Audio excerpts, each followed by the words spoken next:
क्या आप भी इंडिया के बाहर जाके पढ़ाई करना चाहते हैं, अंडर ग्रेजुएट या फिर ग्रेजुएट, और आप सोच रहे हैं मुझे क्या क्या इन्फॉर्मेशन मेरे पास होनी चाहिए, मैं कैसे स्टार्ट करूं, और आपको पूरी इन्फॉर्मेशन नहीं मिल पा रही है, रिलायबल इन्फॉर्मेशन नहीं मिल पा रही है, तो हमने कोशिश करी है इस वीडियो में हम इसको बेसिक्स को कवर करें।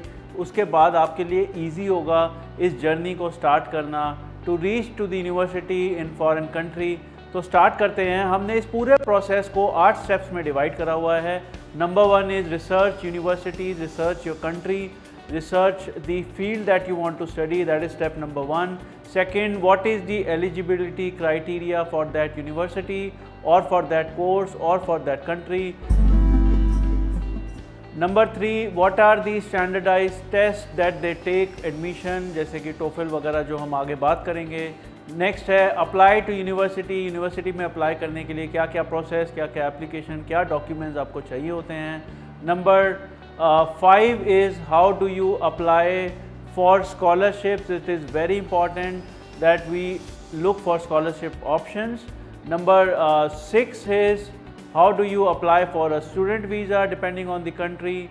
Number 7 is how do you plan for your travel and logistics. And number 8 is how do you then start taking orientation and classes in the university that you choose from. तो यहाँ से लेकर आपकी last class में attend करने तक की journey इस 8 स्टेप में हम आपको कवर करके समझाएंगे। Hello and welcome to Skillmon YouTube channel. My name is Chandar Ramchandani और आज हम बहुत ही इंटरेस्टिंग टॉपिक कवर करने वाले हैं। शायद हम सब ने या जो बच्चे हैं आजकल जो पढ़ना चाहते हैं, बाहर जाके कंट्री को एक्सप्लोर करना चाहते हैं, अच्छी एजुकेशन लेना चाहते हैं, अच्छा करियर ऑप्शंस देखना चाहते हैं, अच्छी कंपनीज़ में काम करना चाहते हैं, तो ये एक पाथ होता है डेफिनेटली। अगर हम इंडिया में अच्छे कॉलेजेस में नहीं होता है, हम सोचते हैं कि बाहर के अच्छे कॉलेजेस में ट्राई करें, तो ये जितने भी स्टेप्स हमें, जितनी भी नॉलेज हमें चाहिए उस सब की बेसिक्स आज हम इस वीडियो में कवर करेंगे। आखिरी तक बने रहना क्योंकि एक एक इन्फॉर्मेशन बहुत इंपॉर्टेंट है और मैं नहीं चाहता आप कुछ भी इसमें मिस करें। स्टेप 1 जो मैं समझता हूँ, हमें एक कंट्री डिसाइड करनी चाहिए। किस कंट्री में हम जाके पढ़ाई करना चाहते हैं, किस कंट्री में हम लॉन्ग टाइम रुक सकते हैं, जॉब कर सकते हैं, वहाँ सेटल हो सकते हैं, तो आपको वो रिसर्च करना बहुत ज़रूरी है। यूएस हमेशा से ही नंबर 1 ऑप्शन रहा है इंडियन स्टूडेंट्स के लिए क्योंकि वहाँ पे क्वालिटी ऑफ एजुकेशन भी अच्छी है और शायद करियर ऑप्शन बहुत ज़्यादा हैं, तो यूएस डेफिनेटली एक ऑप्शन है। यूके है, देन आपका ऑस्ट्रेलिया है, न्यूजीलैंड है, कनाडा है। कनाडा का एक ड्रॉबैक है कि वहाँ बहुत ज़्यादा ठंड होती है और बहुत ज़्यादा ऑप्शंस जो जोग्राफिकली हम बात करते हैं वो बहुत सीमित रहते हैं टोरंटो या ब्रिटिश कोलंबिया के आसपास के रीजन में। देखिए, कंट्री डिसाइड करते हैं, उसके बाद हमें यूनिवर्सिटी डिसाइड करनी होती है। यूनिवर्सिटी को भी डिसाइड करने के बहुत सारे तरीके होते हैं। आप यूनिवर्सिटी की रैंकिंग चेक करिए, बहुत सारे अच्छे वेबसाइट्स हैं, मैं आपको लिंक में प्रोवाइड कर दूंगा जो कि जेन्युइन यूनिवर्सिटीज़ की रैंकिंग देते हैं। तो आपको नेक्स्ट क्या करना है, यूनिवर्सिटी रैंकिंग। ऑब्वियसली आपको अपनी फील्ड ऑफ स्टडी पता होनी चाहिए, तभी आप यूनिवर्सिटी को रैंक करेंगे। हर एक यूनिवर्सिटी की रैंकिंग उस अलग अलग स्ट्रीम के हिसाब से होती है। फॉर एग्जांपल शायद एमबीए का कोई और कॉलेज अच्छा है, इंजीनियरिंग के लिए, कंप्यूटर साइंस के लिए कोई और यूनिवर्सिटी अच्छी है। तो ये सारी इन्फॉर्मेशन आपके पास होनी चाहिए। तो आप कंट्री डिसाइड करते हैं, यूनिवर्सिटी डिसाइड करते हैं, उस यूनिवर्सिटी की लोकेशन क्या है वो भी बहुत ज़रूरी है। क्या वो वहाँ के कमर्शियल हब के आसपास है जहाँ पे सारी एमएनसीज़ कंपनीज़ हैं, सारा कमर्शियल हब होता है। उसके पास जो जनरली कॉलेजेस यूनिवर्सिटीज़ होती हैं वहाँ पे पढ़ने का एक अलग एडवांटेज होता है। कॉस्ट ऑफ लिविंग उस रीजन की क्या है, रेंटल ऑप्शंस इजीली अवेलेबल है कि नहीं, इंडियन स्टूडेंट्स वहाँ पे कितने हैं, इंटरनेशनल स्टूडेंट्स का कितना वहाँ पे पॉपुलेशन है उस यूनिवर्सिटी में, तो ये पता लगता है कि कितना फ्रेंडली इन्वायरमेंट वहाँ आपको मिलने वाला है, उस यूनिवर्सिटी में मिलने वाला है, उस रीजन में मिलने वाला है, उस सिटी में मिलने वाला है या उस स्टेट में मिलने वाला है। तो ये सारी चीज़ें हम डिसाइड करते हैं यूनिवर्सिटी, और जो कि पहला स्टेप है कंट्री एंड यूनिवर्सिटी। जब आप ये डिसाइड करते हैं, शॉर्ट लिस्ट करते हैं, तो उन यूनिवर्सिटीज़ के आपको एलिजिबिलिटी क्राइटेरिया चेक करने पड़ते हैं। हर कंट्री का एक अलग क्राइटेरिया होता है। अंडर ग्रेजुएशन के लिए कुछ लोगों का 12 साल है, कुछ का 13 साल है। उसी तरीके से ग्रेजुएशन में आपके कितने मार्क्स हैं, क्या फील्ड ऑफ स्टडी आपने 12th में करी होगी, जिस उस ग्रेजुएशन के लिए उसकी भी एलिजिबिलिटी आपको चेक करनी है, वो सारे भी हम आपको लिंक्स में शेयर करेंगे। तो एलिजिबिलिटी क्राइटेरिया बहुत इंपॉर्टेंट है, उससे ये पता लगेगा कि आपकी एलिजिबिलिटी बन पा रही है या कहाँ आप मिस कर रहे हैं, whether you want to do something else additionally to meet that eligibility criteria. तो वो एक सेकंड पॉइंट होता है। थर्ड, आपको ये जानना है कि जिस कोर्स में आप जाना चाह रहे हो उसके लिए आपको क्या क्या टेस्ट देने पड़ेंगे। बहुत सारे टेस्ट स्टैंडर्डाइज हैं फॉर यूएस या फिर और कंट्रीज़ के लिए। फॉर एग्जांपल एसएटी जो कि अंडर ग्रेजुएट प्रोग्राम्स के लिए होते हैं, जीआरई या जीमैट जो कि एमबीए या इंजीनियरिंग या पोस्ट ग्रेजुएशन के लिए यूज़ करे जाते हैं। और जब आप फॉरेन कंट्री में जाते हैं, अगर आप ऐसी कंट्री से हैं जो नॉन इंग्लिश नेटिव कंट्री है, जहाँ पे इंग्लिश नेटिव लैंग्वेज नहीं है, जैसे इंडिया है, तो आपको एक इंग्लिश का टेस्ट देना पड़ता है। वो 2 टेस्ट होते हैं, एक टोफेल होता है, test of English as a foreign language, एक टेस्ट आपका होता है IELTS। यूएस में टोफेल एक्सेप्ट करते हैं, काफ़ी सारी कंट्रीज़ में IELTS एक्सेप्ट करते हैं। तो ये आपको रिसर्च करनी होगी यूनिवर्सिटी की वेबसाइट पे कि आपको कौन सा टेस्ट अप्लाई करना है। सैट है तो सैट में क्या क्या कवर करते हैं, English, vocabulary, reading, reasoning. ACT में थोड़ी एडवांस मैथ्स और साइंस एप्लीकेशन होती है। GRE में अगेन थोड़ा सा एडवांस होता है। GMAT में आपकी वोकैबलरी और काफ़ी सारी चीज़ें टेस्ट करी जाती है। तो ये सारे रिसर्च आपको करने हैं, फिर आपको एग्ज़ाम अपना पता लगेगा। Then you have to see whether you can prepare for these exams on your own, या आपको कोचिंग लेनी है या कोई ऑनलाइन प्रोग्राम या फिर यूट्यूब पे वीडियोस देखेंगे, बहुत सारे रिसोर्सेज अवेलेबल हैं। तो ये आपका हो गया सेकेंड स्टेप और थर्ड स्टेप पूरा, जहाँ पे आपने एलिजिबिलिटी पता करी। नेक्स्ट क्या हुआ, आपने अपने स्टैंडर्ड टेस्ट जो भी हैं उनके बारे में नॉलेज गेन करी। तो 3 स्टेप अभी तक हमने कवर करे हैं। पहला था university and country research, decision on them. Second था आपका eligibility criteria for that university for that particular course. Third हो गया आपका स्टैंडर्डाइज टेस्ट, जो कि टेस्ट की नॉलेज आपको पता करनी है कि कौन सा टेस्ट आपको देना पड़ेगा। उसके बाद आप अपना नेक्स्ट स्टेप पे जाते हैं। अब लेट्स से आपने रिसर्च कर लिया, यूनिवर्सिटी डिसाइड कर ली, कोर्स डिसाइड कर लिया, आपने टेस्ट दे दिया। नेक्स्ट स्टेप क्या है, आपको यूनिवर्सिटी में अप्लाई करना है। जितनी भी यूनिवर्सिटी हैं सारी ऑनलाइन एप्लीकेशन देती हैं और इनके पास फिक्स्ड काउंसलिंग वेबिनार्स भी होते हैं एवरी मंथ। आप वो भी अटेंड कर सकते हैं, उनसे अपने क्वेश्चंस क्वेरीज पूछ सकते हैं about scholarship, about part time jobs, about travel assistant, visa assistant, lot of things are there when we go out of our country. तो आई सजेस्ट आप इन यूनिवर्सिटी से अपने क्वेरीज शेयर करिए, गेट देम आंसर्ड। तो इसके बाद आपको यूनिवर्सिटी में अप्लाई करना है। उसके लिए आपको एकेडमिक ट्रांसक्रिप्ट्स चाहिए। ट्रांसक्रिप्ट्स क्या होती है, जब हम कोई भी कोर्स पास करते हैं हमें एक मार्कशीट मिलती है, बट बाहर की यूनिवर्सिटी एक ट्रांसक्रिप्ट मांगती है जो सेम यूनिवर्सिटी या बोर्ड आपको प्रोवाइड करता है। फॉर एग्जांपल CBSE है या दिल्ली यूनिवर्सिटी है या मुंबई यूनिवर्सिटी है, ये लोग आपको ट्रांसक्रिप्ट दे देंगे। वो ट्रांसक्रिप्ट आपको चाहिए, टेस्ट के स्कोर्स चाहिए होंगे, आपको एक ऐसे लिखना होगा जिसमें आप स्टेटमेंट अपनी देंगे, पर्पस बताएंगे उनको कि आप क्यों पढ़ना चाहते हैं, क्यों ये कोर्स करना चाहते हैं, अपने बारे में लिखेंगे। कुछ रेफरेंस लेटर्स, रिकमेंडेशन लेटर्स भी चाहिए होते हैं। Check university to university their website, सबका अपना अपना थोड़ा सा डिफरेंट होता है। तो ये सारी बेसिक रिक्वायरमेंट्स आपको चाहिए होंगी और आप एक फ़ी भरनी होती है आपको ऑनलाइन यूनिवर्सिटी अप्लाई करने के लिए। At the time of filling up the form वो फ़ी पे करके आप अप्लाई कर देते हैं। This is your fourth very important step.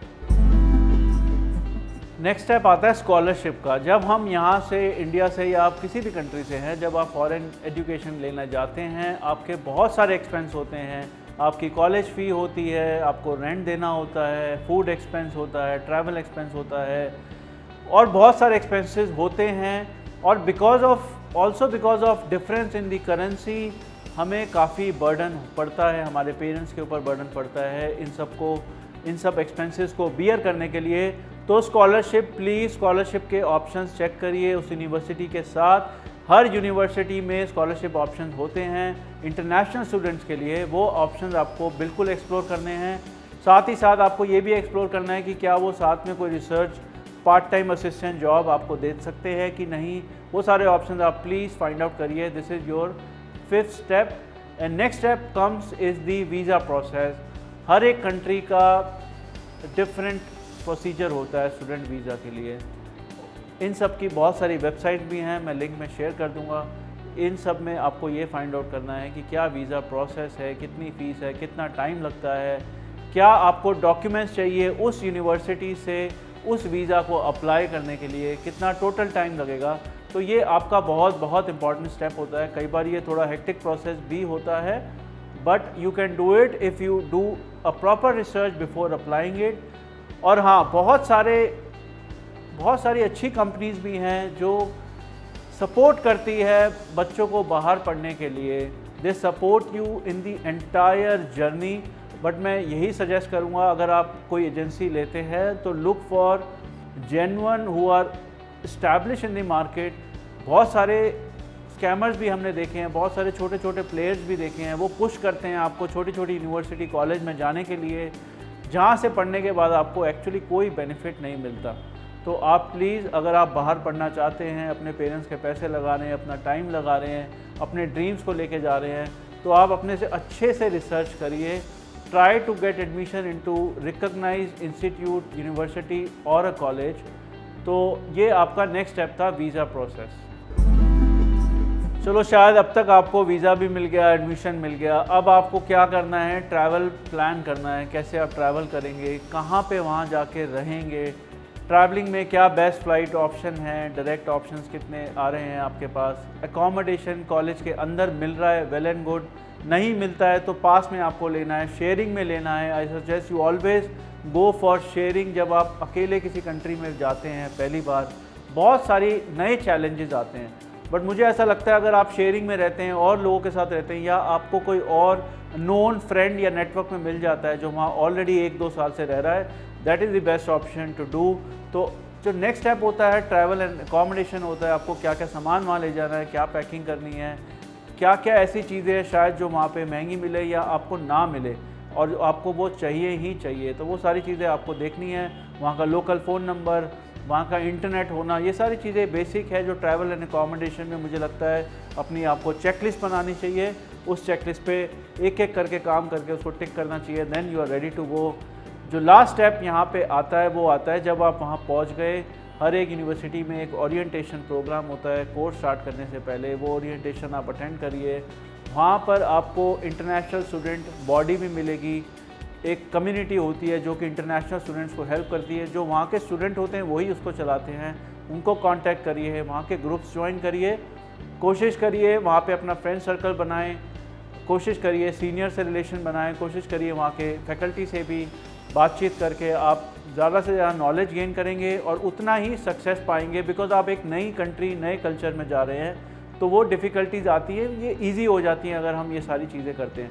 तो ये 8 बेसिक स्टेप्स हैं जो मुझे लगता है ये आपकी पूरी जर्नी को हम ब्रेक करके ईजीली एक एक करके अचीव कर सकते हैं। जब हम सोचते हैं कि यार मुझे इतना कुछ करना है तो थोड़ा सा डर लगता है, बट हम पूरे वर्क को अगर हम स्प्लिट कर दें स्टेप्स में और एक एक स्टेप करके बढ़ें धीरे धीरे प्लान के साथ, तो आपके लिए ये करना कोई मुश्किल बात नहीं है। 2 चीज़ें और मैं कवर करना चाहूँगा। स्टूडेंट लोन की ज़रूरत पड़ ही जाती है, चाहे आपको 30% 40% स्कॉलरशिप मिल रही है, फिर भी शायद आपको ज़रूरत पड़ जाएगी। अगर आप लोअर मिडिल या मिडिल क्लास से हैं तो हमें ज़रूरत पड़ती है। स्टूडेंट लोन आप कोशिश करिए नेशनलाइज्ड बैंक से लेने की, जैसे SBI है, HDFC है। नहीं होता है तो आपके पास प्राइवेट बैंक है, जैसे HDFC है, एक्सिस बैंक है, और कुछ ऐसे और प्लेयर्स आ गए हैं जिनका फोकस सिर्फ स्टूडेंट लोन पे है। आप उनको भी एक्सप्लोर करना, बट कंफर्म करने से पहले सबके इंटरेस्ट रेट पता करना। अगर आप प्री पेमेंट करते हैं तो कोई पेनल्टी तो नहीं है, क्या फ्रीडम है, कब से रीपेमेंट स्टार्ट होगा, ये सारी चीज़ें प्लीज़ कंपेयर करना, उसके बाद ही स्टूडेंट लोन आप लेना, बिकॉज ये बहुत बड़ी लायबिलिटी होती है। दूसरी चीज़ मैं ये बोलना चाहूँगा, जब आप जिस यूनिवर्सिटी कंट्री में जा रहे हैं पढ़ने के लिए, वहाँ के पार्ट टाइम इनकम ऑप्शंस पहले ही रिसर्च कर लीजिए।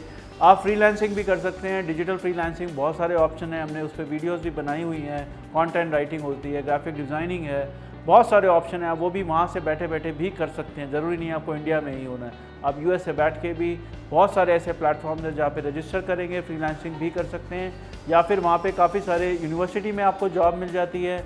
कई लोग पेट्रोल पंप, मैकडी वगैरह में भी काम करते हैं। तो आप ये सारे ऑप्शन पहले ही एक्सप्लोर कर लीजिए कि कैसे आप अपने एडिशनल एक्सपेंसेस को बियर करेंगे without asking too much from your parents. उनके ऊपर भी बर्डन नहीं पड़ना चाहिए और आपका कोर्स भी अच्छे से होना चाहिए, आपके खर्चे भी पूरे होने चाहिए। लास्ट पॉइंट है हेल्थ इंश्योरेंस। बाहर की कंट्रीज़ में बिना हेल्थ इंश्योरेंस के प्लीज़ ट्रैवल मत करना। हेल्थ इंश्योरेंस अपनी यूनिवर्सिटी से भी पूछ सकते हैं, शायद कुछ यूनिवर्सिटीज़ भी सब्सिडाइज रेट पे देती हों, बट आपको हेल्थ इंश्योरेंस ज़रूर लेके जानी है। ये बहुत ज़रूरी पॉइंट है, प्लीज़ डोंट फॉरगेट। कुछ भी आपको लगता है, आपको एडिशनल इन्फॉर्मेशन चाहिए या कोई और वीडियो देखना चाहते हैं related to this topic, I will be happy to do that, and I wish you all the very best. Thank you so much.